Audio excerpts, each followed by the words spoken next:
Filsafat bukan dari Islam, tapi orang masukkan ke dalam Islam. Filsafat berasal dari Yunani. Ajaran filsafat berasal dari Yunani. Yunani adalah kaum musyrikin, penyembah berhala, penyembah bintang-bintang.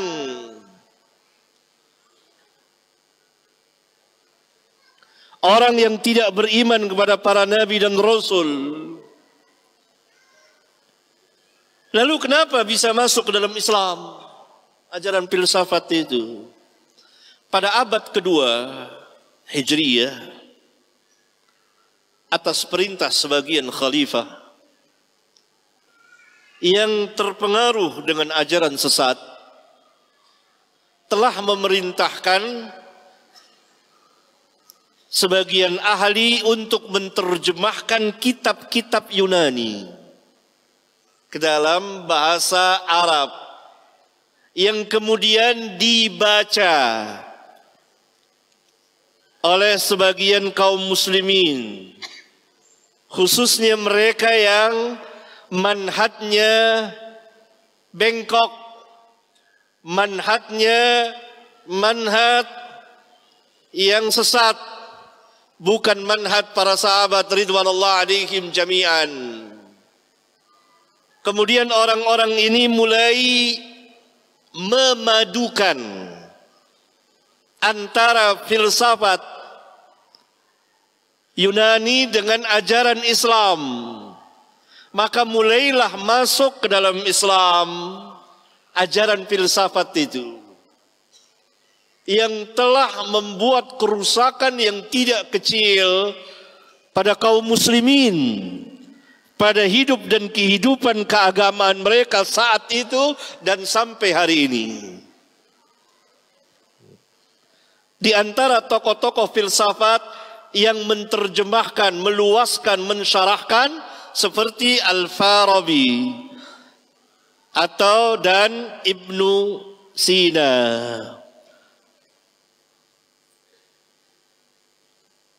Yang mereka memang para filsuf yang telah menyimpang dari manhaj para sahabat. Karena itu para ulama Ahlus Sunnah bangkit membantah mereka. Maka ini ilmu yang tidak bermanfaat sama sekali.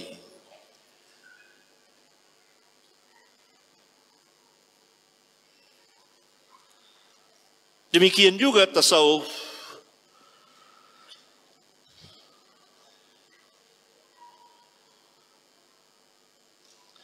Yang berasal pertama dari orang-orang zindiq, munafik, yang memasukkan sesuatu ajaran ke dalam Islam berupa nyanyian-nyanyian zikir. Jadi zikir itu dibuat sebagai nyanyian. Berzikir sambil bernyanyi, bernyanyi sambil berzikir. Ini pertama kali dimasukkan oleh orang-orang munafik ke dalam Islam pada abad kedua Hijriyah, dan telah diketahui oleh salah seorang imam besar yang sangat jeli dan cermat dalam meneliti ajaran-ajaran sesat, yaitu Al-Imam Asy-Syafi'i rahmatullahi alaih. Maka ketika beliau akan meninggalkan Baghdad, beliau mengatakan bahwa ini ada satu ajaran ini, yakni berzikir sambil bernyanyi, yang tidak pernah dikenal oleh Islam. Berzikir harus dengan khusyuk, bukan dengan nyanyian.